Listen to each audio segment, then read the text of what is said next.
On Sunday, Mexico came up with the first upset of this year's World Cup by defeating Germany 1-0 in what was a very interesting match.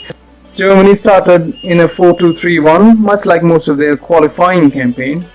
As you can see here, such a formidable lineup. Good news was that Neuer came back from injury. Joachim Low started Plattenhardt at left back, the Bayern Munich's centre-back pairing of Hummels and Boateng, Joshua Kimmich at right back, Toni Kroos and Khedira as deep-lying playmakers, Ozil attacking midfielder, Draxler and Muller on either side of him, and Werner as the lone striker.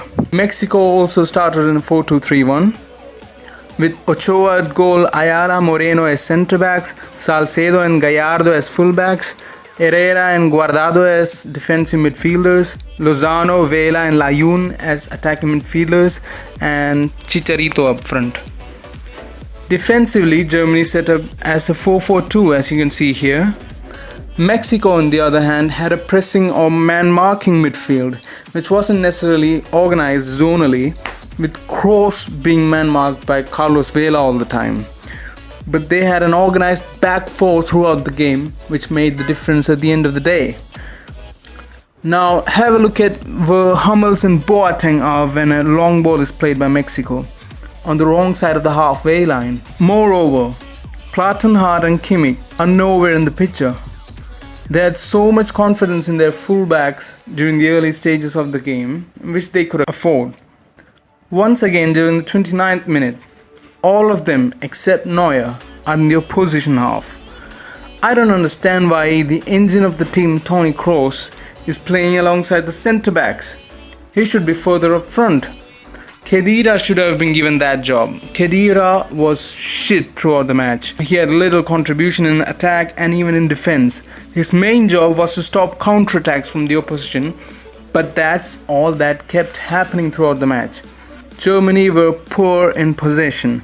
They kept giving away possession quite often. Right here they lose it again, and Mexico start another break. A 3 versus 4 situation. Look at the amount of space Lozano has here. But they fuck it up. Another break again. Space on the left for Lozano. Yet another counter-attacking situation in the 27th minute. Again, space on the left. Mexico got another chance in 33rd minute. Again, they couldn't make the most of it. In the 34th minute, Mexico broke into another counter-attack, and this time they didn't let themselves down and took the lead. Throughout the match, they made sure that they had 3 players pressing German centre-backs or defensive midfielders around the halfway line, as you can see in this picture. Here again, Germany give it away. This one bewilders me still. At the start of the second half, Mexico started defending in a stable 4-4-2 with midfielders stepping out to close down opposition midfielders correspondingly.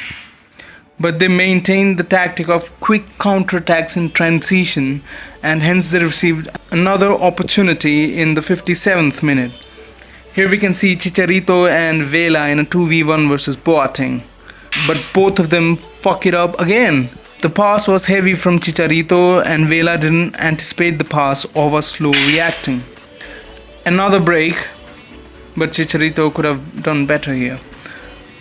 In the latter quarter of the game, Mexico shifted to a 6 at the back defensive system, as we can see here. Mexico break again. It's Layun one-on-one against Hummels. But Hummels wins the 1v1 battle with the help of his experience, showing Layun his weaker side, and he couldn't put his shot on target. It was obvious that more were to come. Again, 3v2 here against Hummels and Boateng, and they once again showed they are one of the best centre-back pairings in the world. Julian Brandt was brought on by Germany, and he really made an impact after he came on, as he almost scored as this thunderous volley from him whistled past the near post. Germany came agonizingly close here, but couldn't even pull one back before the final whistle. This result is a huge setback for Germany in this year's World Cup. I hope they sort their shit out soon. Germany shouldn't push their fullbacks that high. that they start playing in the same line as Draxler and Muller most of the time. There must be a defensive stability. The centre backs need not push as far ahead of the halfway line as they did against Mexico. Kroos needs to take up a higher position and make play. Ozil needs to do the same. Khedira should be dropped in my opinion. He was dog shit against Mexico. Sebastian Rudy should replace Khedira.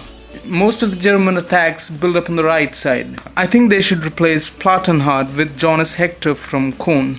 What do you guys think Germany should change in the next game? Please tell me in the comments below. Thank you for watching.